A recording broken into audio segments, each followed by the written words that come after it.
하나님께서 우리에게 들려주시는 특별한 말씀입니다.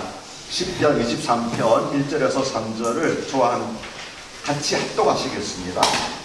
3절 말씀이므로 같이 합독하시겠습니다.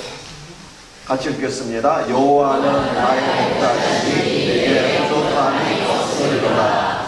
그가 나를 푸른 풀밭에 누리시며 시만한 물가로 인도하시는도다. 내 영혼을 고생시키시고 자기 이름을 위하여 그의 길로 인도하시는도다.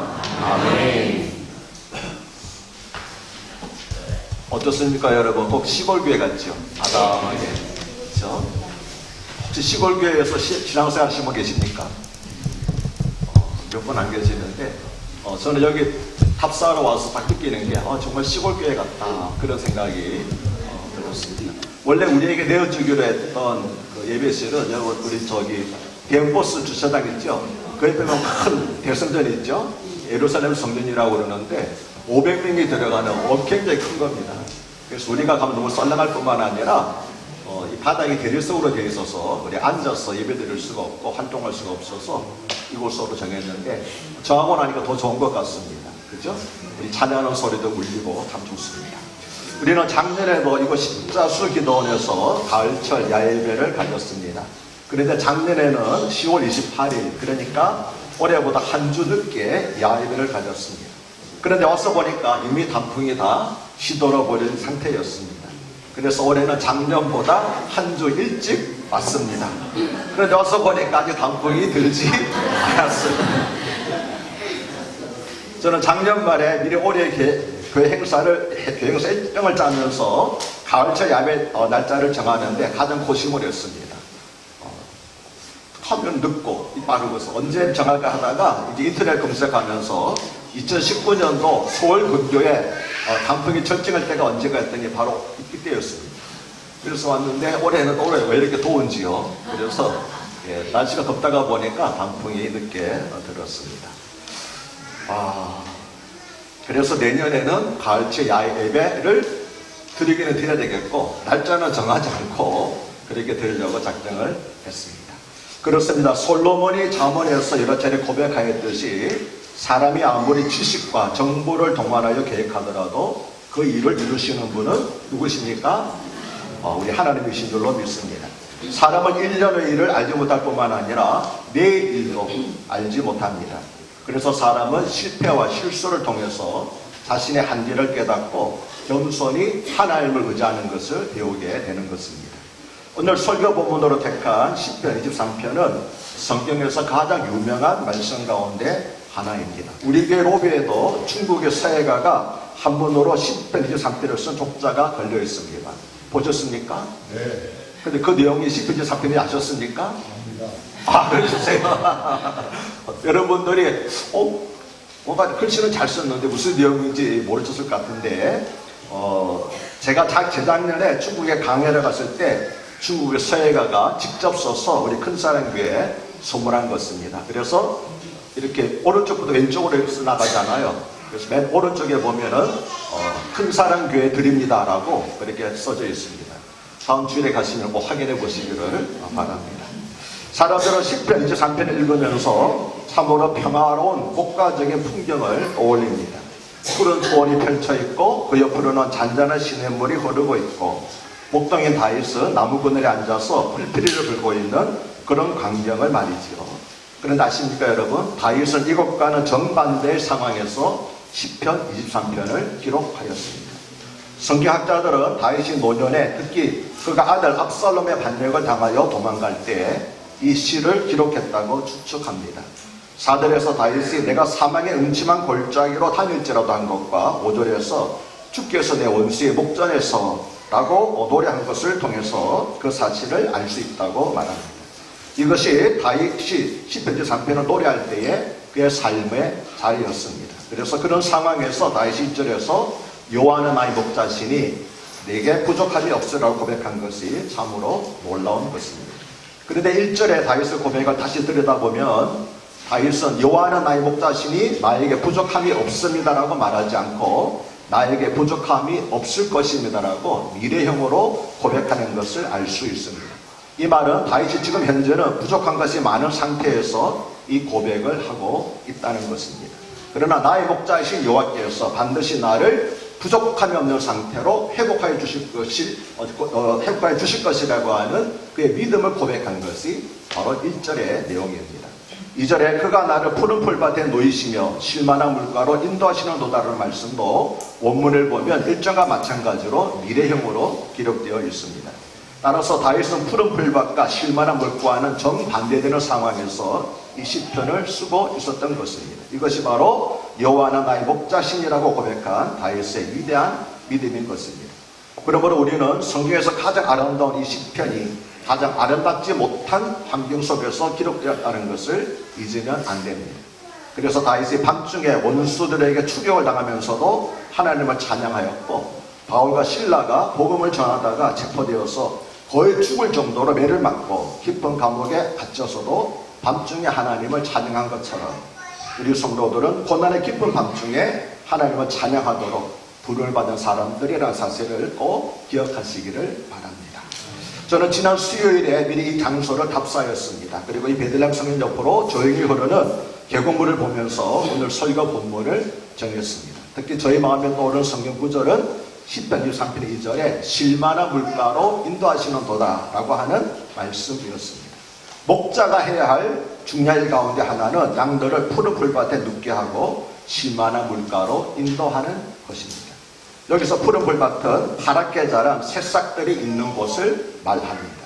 그런데 지난번에 이스라엘에 갔을 때 보니까 한창 풀들이 자랄 4월 초인데도 불구하고 유대 광야에는 눈을 씻고 찾아봐도 파란 풀밭이 전혀 없었습니다. 흙먼지를 뒤집어 쓴 이 풀들은 이미 누렇게 변해 있었고, 그나마 듬성듬성 있는 누런 풀들도 양들이 거의 뜯어먹고 없었습니다. 그래서 양들을 푸른 풀밭으로 인도하려면 다른 목자들보다 더 부지런을 해야 되고, 더 서둘러야 하고, 더 많은 정보를 가지고 있어야 된다는 사실을 깨달았습니다. 그리고 신기하게도 이스라엘에 가서 보니까 누워있는 양을 단 한 번도 본 적이 없습니다. 단 한 마리도 단 한 번도 누워있는 양을 본 적이 없습니다. 예 없이 한 마리도 예 없이 모든 양이 바짝 마른 누런 풀을 뜯고 있었습니다. 그래서 알았습니다. 푸른 풀밭에 누워있는 양은 충분히 풀을 뜯어 먹어 이미 배부른 양이라는 사실을 그때 비로소 알았습니다. 그냥 눕는 것이 아니라 풀이 부족하기 때문에 양들은 계속 쫓아다니면서 풀을 뜯고 있지 만족해서 누워있는 양은 한 마리도 없더라는 거지. 모두가 배고픈 양들 뿐이었습니다. 그러나 우리의 목자이신 여호와는 우리를 푸른 풀밭에 눕게 하실 것이라는 것입니다. 아멘이십니까? 그런데 풀을 충분히 뜯어먹어 배부른 양들은 목이 마르기 때문에 물을 마셔야 됩니다. 그러나 양들은 물가로 가기를 두려워합니다. 자칫해서 발을 헛디뎌서 물에 빠지기라도 하면 생명의 위험한 상황에 처하게 되기 때문입니다. 한번 생각해 보십시오. 만약 여러분이 두꺼운 양털 외투를 입고 물에 빠졌다면 어떻게 되겠습니까? 사람이야 양털 외투를 벗으면 되겠지만 양들은 털옷을 벗을 수도 없지 않습니까? 그래서 목자는 양들이 안심하고 물을 마실 수 있도록 급류를 여기저기 돌려개어서 물이 천천히 흐르도록 만드는 것입니다. 그리고 그 후에 양들이 안심하고 물을 마시도록 합니다. 이것이 바로 쉴만한 물가라는 것에 담겨져 있는 내용이었습니다. 푸른 풀밭이 하나님의 말씀을 상징한다면 쉴만한 물가는 성령의 기름 부으심을 의미합니다. 하나님께서는 이미 이처럼 생명의 말씀으로 우리 영혼을 배부르게 하시고 성령의 기름 부음으로 우리 영혼을 목마르지 않게 하십니다. 그리고 하나님의 양무리인 성도들을 푸른 풀밭과 쉴만한 물가로 인도하는 책임은 양들의 목자장이신 예수님께서 세우신 작은 목자들이 목사와 장로들에게 있습니다. 그러면 여러분 우리 큰사랑교회에서 배부르고 목마르지 않으십니까?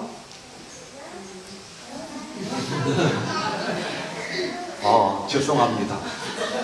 제가 계속 배고프게 만들었네요.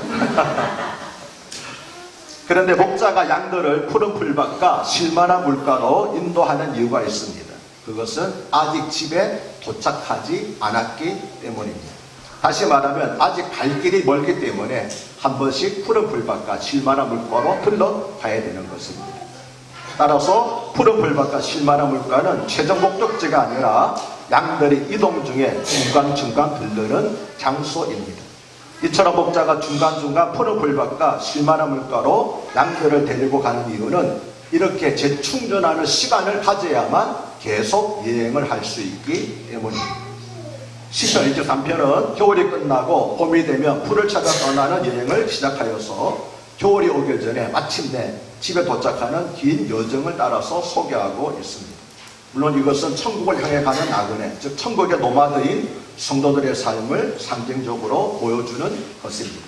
그래서 시편 23편은 마지막 6절에서 내 평생의 선하심과 인자하심이 반드시 나를 따르리니 내가 여호와의 집에 영원히 거하리로다라고 하는 고백으로 마치는 것입니다.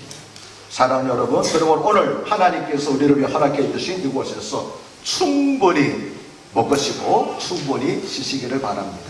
그래서 이번에 마련한 도시락도 푸른 풀밭처럼 최고급으로 준비를 했습니다. 그래서 몸과 마음이 싱그럽고 영적으로 세임을 받아서 믿음의 여정을 다시 시작하시기를 축복합니다. 계속 걷기만 할 수는 없습니다. 그러다가 지쳐서 아무 일도 하지 못하기 때문입니다. 먹을 때는 먹고 마실 때는 마시고 쉴 때는 쉬어가야 됩니다. 그래야만 순례자의 길을 우리는 계속 갈 수 있는 것입니다. 다윗은 3절에서는 내 영혼을 소생시키시고 자기 이름을 위하여 의의 길로 인도하시는도다라고 노래했습니다. 그런데 내 영혼을 소생시키려고 하는 표현을 보면은 다윗이 처음에 아들 압살롬의 반역을 당하여 도망자 실세가 되었을 때는 위대한 믿음의 사람인 그도 무척 낙심하고 좌절하여 영혼이 죽을 지경이 되었음을 알 수 있습니다. 영혼이 죽을 지경이 되어 있으니까 회복시킨다고 소생시킨다고 말하고 있죠. 잘 살고 있는데 소생시킨다는 말을 하지 않을 것입니다. 그러나 여전히 도망자 실세임에도 불구하고 다윗의 영혼은 이미 회복되었습니다. 왜냐하면 그는 그 절망 속에서 하나님께 기도했기 때문입니다. 이것이 바로 기도의 힘이고 기도의 능력입니다. 그래서 사도 바울은 빌립보서 4장 6절과 7절에서 아무것도 염려하지 말고 다만 모든 일에 기도와 간구로 너희 구할 것을 감사함으로 하나님께 아뢰라.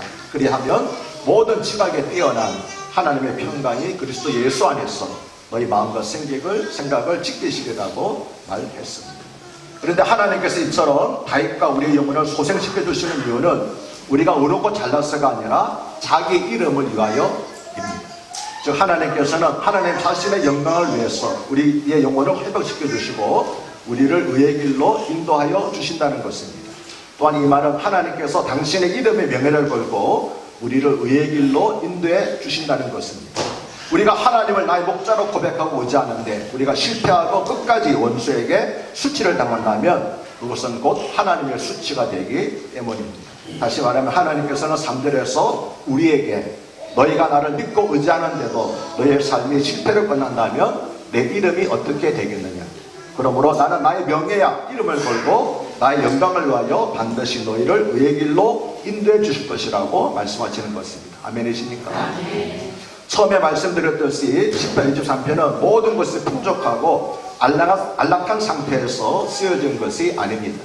그와 반대로 다윗의 인생 가운데 가장 가슴 아프고 처참한 위기 상황에서 쓰여진 것이 바로 시편 23편입니다. 부족함이 없을 때 여호와는 나의 목자시니 내게 부족함이 없으리라고 고백하는 것은 누구나 할 수 있습니다.